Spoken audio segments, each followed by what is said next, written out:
Okay, let's be real for a second. Yeah. Is your to-do list, well, is it less of a list and more like some kind of creature that just won't stop growing? Uh-huh. Do you ever feel totally buried under emails, documents, tasks, just wishing you had, I don't know, a co-pilot? Or maybe a whole automating crew to help you sort it all out? It's such a common feeling today, isn't it? The sheer amount of information, the demands on our time.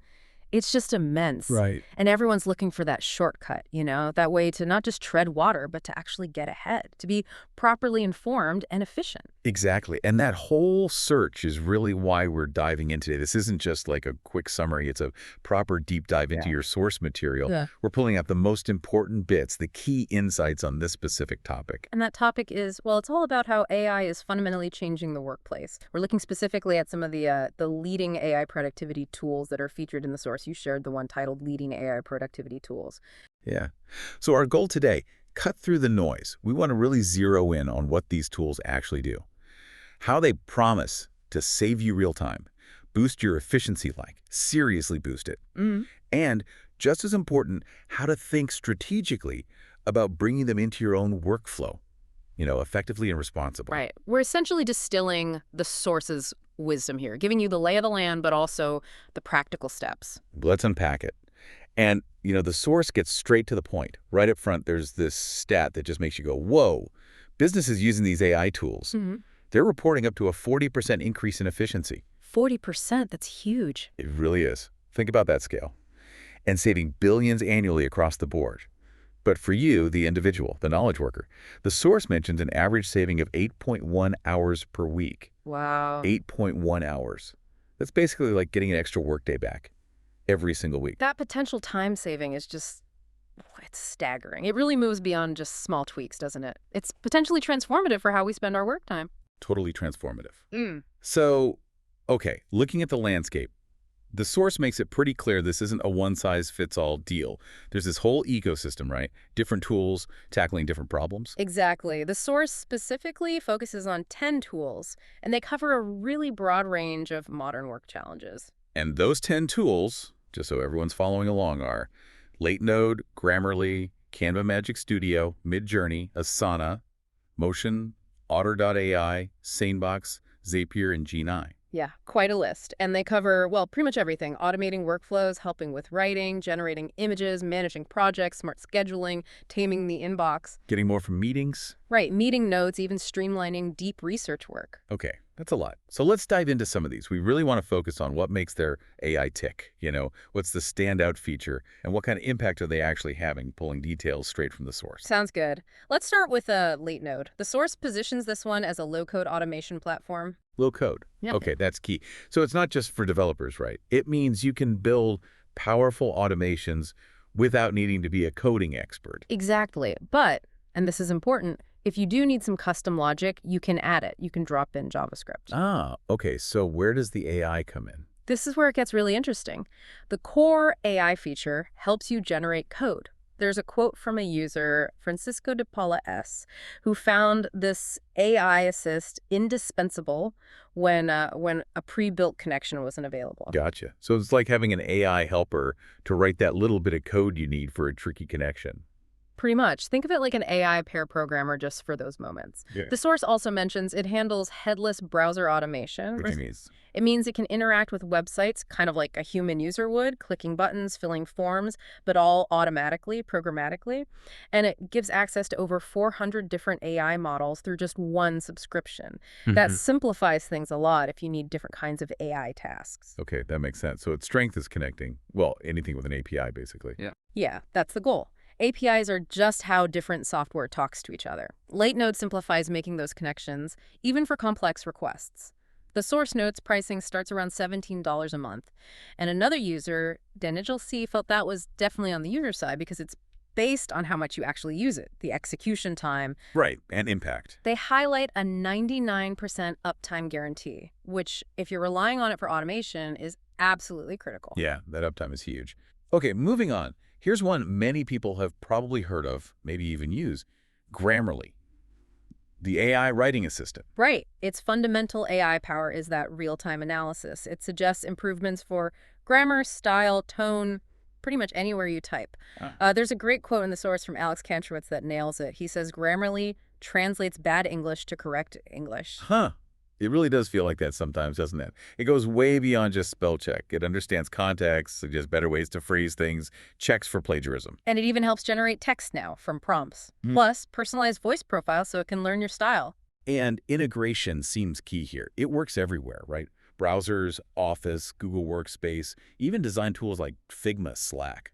Yeah, it's pretty ubiquitous. And for bigger organizations, the source mentions custom APIs, like they have a writing score API. Companies can actually track usage and impact. Oh, interesting. Yeah, Darren Carfano at Indeed specifically mentioned how Grammarly's Analytics API helped them see the value. He called them an excellent partner. That's telling. It shows it's not just about individual improvement, but like measurable business impact. And speaking of business, there's a free plan, then premium, and a business tier starting around $12 per user per month. And the impact numbers are pretty staggering. 40 million individuals, 50,000 organizations. The source says companies save around $5 per employee annually using it. Databricks apparently save $1.4 million a year. Wow. And 96% of Fortune 500 companies rely on it. That's significant. Definitely validates its effectiveness across the board. Okay, so from text to visuals. Let's look at Canva Magic Studio. We all know Canva for making design easy, but how does AI kick it up a notch? Well, Canva's Magic Studio basically injects AI right into the design workflow to automate the really tedious stuff, Like what? like instantly removing image backgrounds. And you can do it in batches, not just one at a time. Or Magic Resize, which intelligently adapts your design for different formats, like a square for Instagram, a rectangle for a banner. Oh, okay. Saves a ton of fiddling. Exactly. And Magic Write, which generates text. It can even mimic your brand voice if you set it up. So it takes those repetitive design chores off your plate, freeing you up for the actual creative part. The source calls it an AI assistant that helps you brainstorm, create, and refine. You can even whip up draft designs or custom backgrounds just from a text prompt. Right. And integration is getting deeper too. For enterprise users, there are options now to build custom apps with their SDK and use Connect APIs to pull data sources right into design workflows.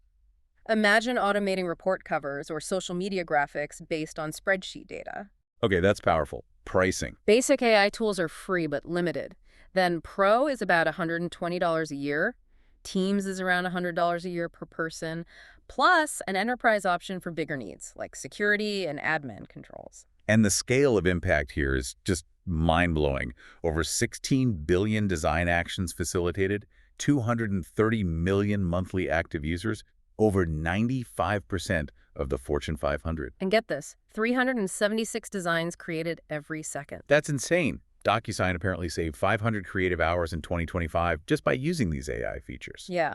Melanie Perkins, Canva's CEO, is quoted basically saying their mission is to make it easier than ever for anyone to create visuals, and AI is obviously a huge part of that now. Makes sense. Okay, from design tools to tools purely focused on generating visuals. Midjourney. This is the one that, for a lot of people, really showed off what AI image generation could do. Yeah, absolutely. Its core AI is incredibly good at taking text prompts, sometimes pretty complex ones, and turning them into really striking, high-quality images, anything from photorealistic to super abstract. And it keeps evolving.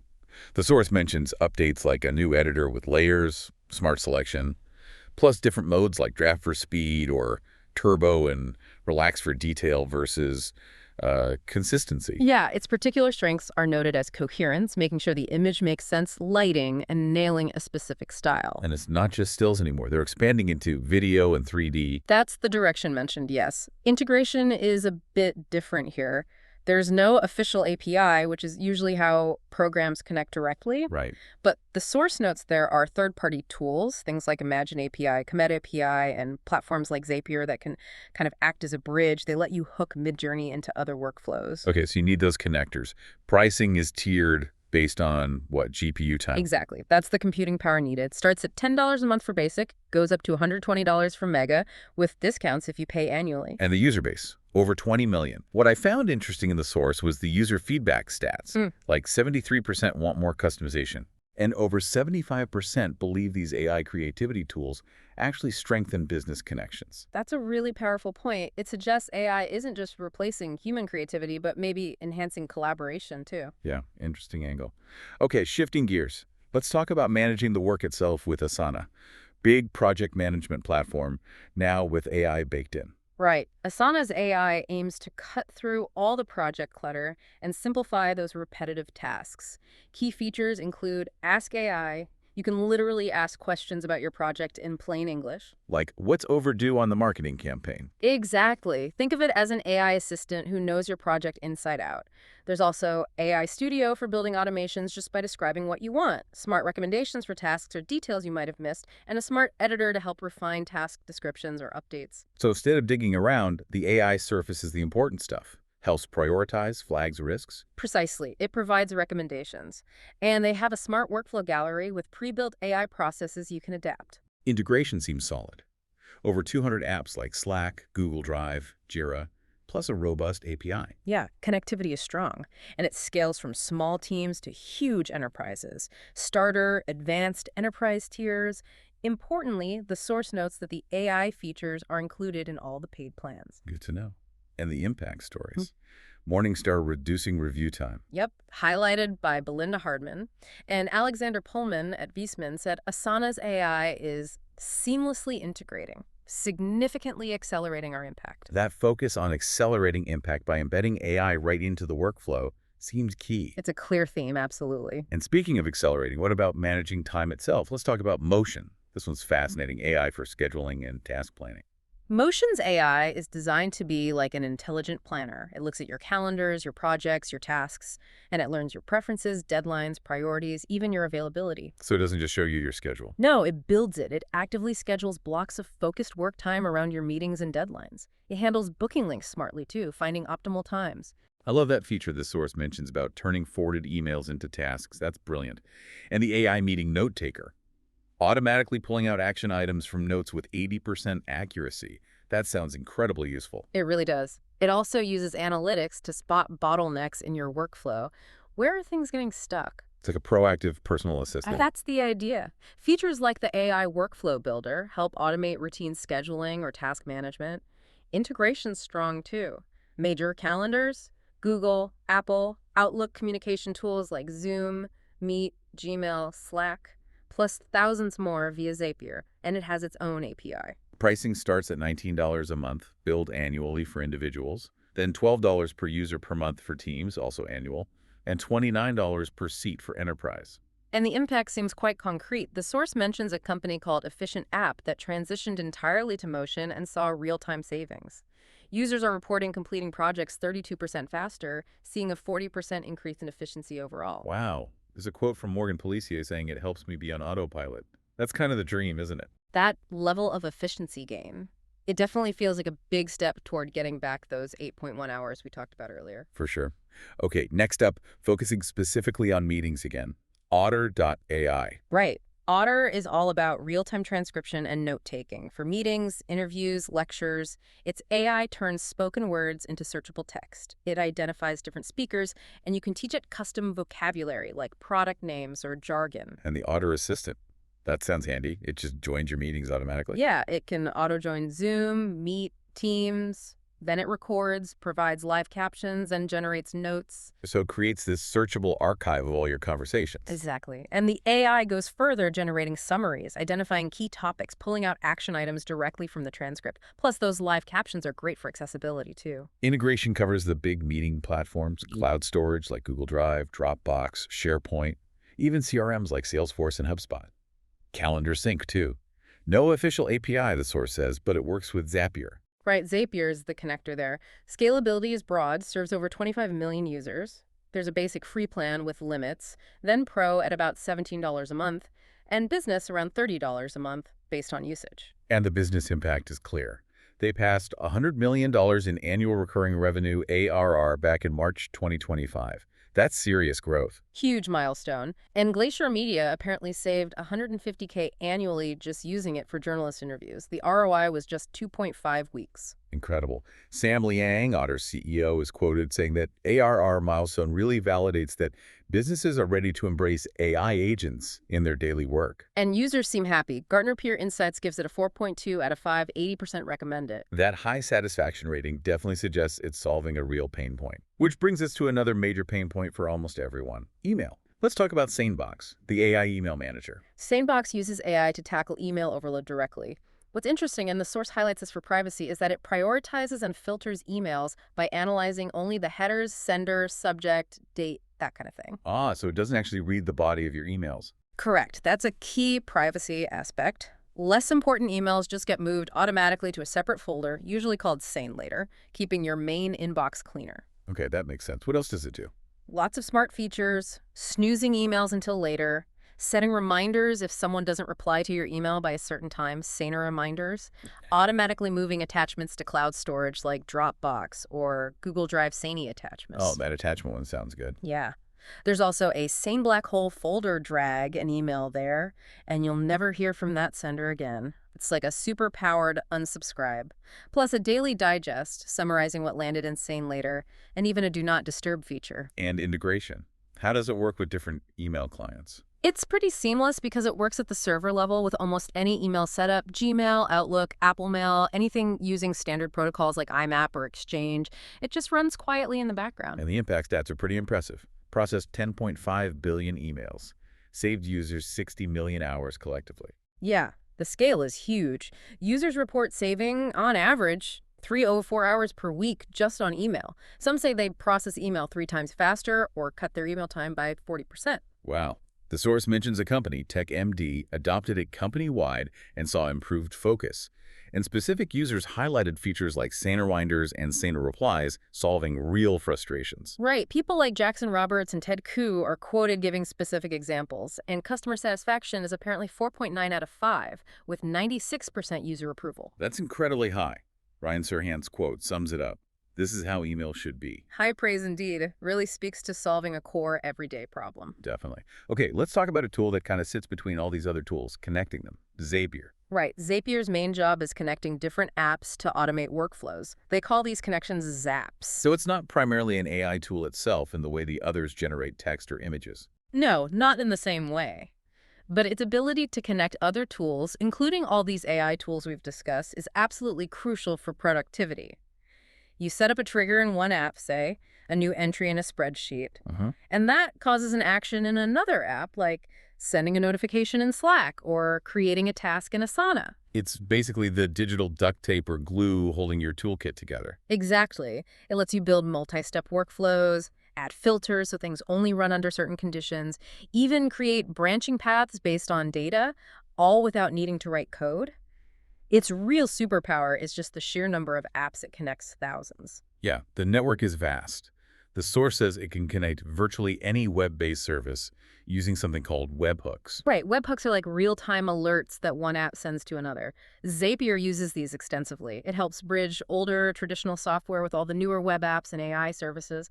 The source even mentions connecting niche apps like Glide. And it scales. Right, from simple two-step zaps to really complex stuff. Effortlessly. It handles all the back-end complexity.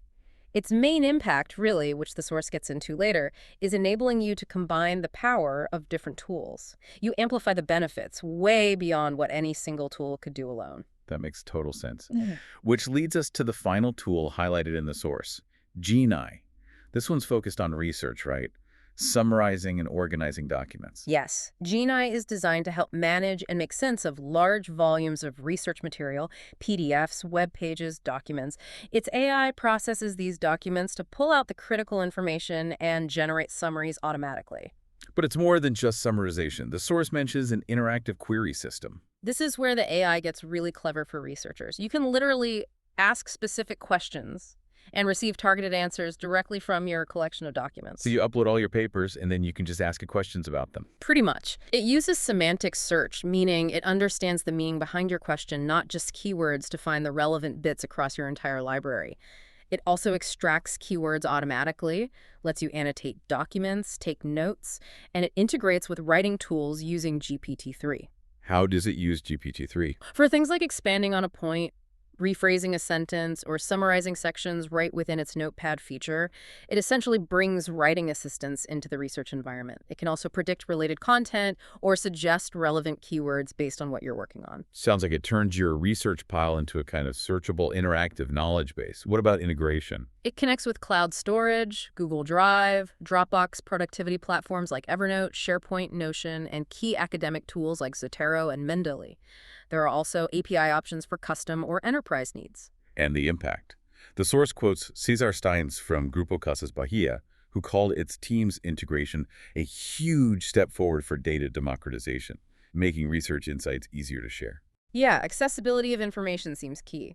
Scalability includes individual plans starting around $13 a month and pro plans around $39 a month with team features. There are academic discounts too. And user feedback. 98% report saving time or increasing productivity. That's high. Very high. Though it's balanced by a note from one team, Ashley Wilson's team, who found some limitations with summary customization when dealing with really complex, nuanced tasks. Okay, so like any tool, it has its sweet spot. Powerful for research synthesis, but maybe not perfect for every single scenario. Exactly. It's about matching the tool's strengths to the task at hand. Okay, that was a whirlwind tour of just 10 tools. And it's incredibly clear, isn't it? AI isn't some far-off future thing. It's already baked into tools that are doing real work right now. Absolutely. It's here. But as the source really emphasizes, just having access to these tools isn't the whole story. The real gains, the big jumps in productivity, come from integrating them effectively into how you actually work. Right. And the source provides a really practical framework for that, doesn't it? A kind of how-to guide. It does. A 7-step approach. Step 1 sounds crucial. Start with a strategic assessment. Why? Because you need to know what problem you're actually trying to solve. You can't just grab a tool and hope for the best. Precisely. The source points out that something like 2/3 of professionals spend about 4.5 hours every single week on tasks that could potentially be automated. That's a lot of time leakage. So the how is to really sit down and pinpoint those specific time-sucking, repetitive, or error-prone tasks in your day. List the problems, then match tools to those needs. And prioritize where will you get the most bang for your buck. Yeah. Justin Feinberg's quote nails it. Success requires strategic vision, training, and evaluating impact. It's a thought-out process. Okay, step 2. Combine tools for maximum impact. Why? Because as we saw with Zapier, single tools have limits. The real power comes when you link them together. Exactly. The how is to actually design workflows that connect the strengths of different tools. Use platforms like Latenode or Zapier specifically for this. The source gives that great example chain, right? Yeah. Use Gina to analyze research. Feed the key insights to something like OpenAI's GPT-4 for refining the text, polish the final output with Grammarly, then maybe organize the structured data in Google Sheets. That's leveraging multiple specialized AIs in one continuous flow. That makes so much sense. Okay, step 3 is huge. Address security and privacy concerns. Why? Because adopting AI isn't without risks. The source throws out some scary stats. Only 24% of AI initiatives are properly secured. The average data breach costs nearly $5 million. Yikes. Yeah, those numbers are sobering. The how involves setting up a really solid governance framework. Think about anonymizing sensitive data whenever possible. Do regular privacy impact assessments. Make sure you're compliant with regulations like RPA or GDPR if they apply. Maintain logs, audit trails. Right. And crucially, the source really hammers this point home. Human oversight is vital. AI should be a co-pilot, an assistant. It should complement your expertise and judgment, not replace it entirely. That human-in-the-loop concept is so important. Okay, step 4. Avoid over-automation pitfalls. Why? Because just automating everything without thinking or checking can actually backfire, right? It can lead to misaligned priorities, hidden risks, maybe just chaos. Definitely. The how here is closely related to the previous point. Build in those human checkpoints and feedback loops. Use high-quality data to train or guide the AI tools. Test them rigorously before relying on them heavily.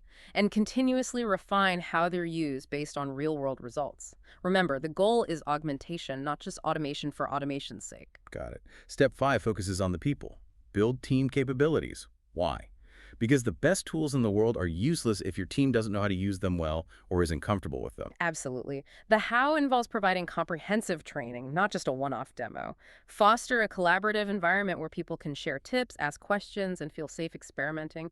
Maybe even designate an AI lead or champion within the team to coordinate training, help evaluate new tools, and ensure everyone's using them consistently and effectively. Makes sense. Step 6 is about knowing if it's working. Measure and optimize performance. Why? You need proof. Are these tools and the training actually delivering results, and how can you make them work even better? Right. The how is to define clear, key performance indicators, KPIs, and go beyond just time saved. Look at things like improvements in quality, reduction in errors, maybe even boost in employee satisfaction or engagement. The Coast Guard example in the source, Project Talos, is amazing. 62 automations saving 85,000 hours a year. Incredible ROI. Commander Jonathan White's quote sums it up perfectly. Put a little money in, you get a whole lot of performance out. That's the goal. That's definitely the goal. Okay, finally, step 7. Scale thoughtfully. Why? Because trying to boil the ocean, rolling out everything everywhere all at once, is usually a recipe for disaster. It just overwhelms people. Exactly. The how is to start small and strategically. Pick one manageable project or a single workflow where you can demonstrate clear, quick value, get that working smoothly, refine the process, build confidence and buy-in. Then gradually expand to other tasks, other workflows, maybe other departments. Focus on those areas ripe for immediate results first. That 7-step framework from the source feels like a really practical, solid roadmap. It takes you from just being curious about these tools to actually getting value from them. Yeah, it shifts the focus from just listing features to thinking about strategic integration and change management. So, wrapping this deep dive up, the core message seems crystal clear. AI productivity tools aren't science fiction anymore. They're here, they're now, and they're being used by a huge chunk of the workforce. The source says 75% of knowledge workers already incorporate them in some way. And the potential upside is just massive. Those numbers, again, up to 40% efficiency gains, 30% cost reductions, and even improved job satisfaction cited as high as 96%. So the advice from this source is basically, start. Identify your biggest bottlenecks, your biggest time sinks, and look for tools specifically designed to tackle those. Maybe it's Motion for your chaotic schedule, Otter.ai for meeting madness, or Canva for design tasks. And don't forget the power of connection. Platforms like Latenode and Zapier are key enablers here, letting you build those integrated workflows that really multiply the benefits. Well, like that Bill Gates quote from the source. We should keep in mind that we're only at the beginning of what AI can accomplish. Whatever limitations it has today will be gone before we know it. That perspective is so important. These tools are powerful now, but the pace of change is just incredible. They'll be doing even more, even better, very soon. So the final push from the source is really just to dive in. Experiment. Start small. See where you can start clawing back some of those hours. An average of 8.1 hours saved per week. That's a pretty compelling reason to explore. Absolutely. Find your specific pain points and start exploring what's possible now. Well, thank you for joining us on this deep dive into the world of leading AI productivity tools. It's definitely a landscape that's reshaping work for millions as we speak. And it will undoubtedly continue to evolve rapidly. Speaking of how quickly things are changing and how these tools are starting to connect and combine in really interesting ways, here's a final thought to leave you with. Given this speed of change and the growing power of integration we discussed, what entirely new kind of task or challenge, something you might not even imagine automating today? What do you think AI will be handling for you in just the next, say, year or two? That's something to really mull over as you look at your own workflow tomorrow. Definitely something to think about. We look forward to the next deep dive with you.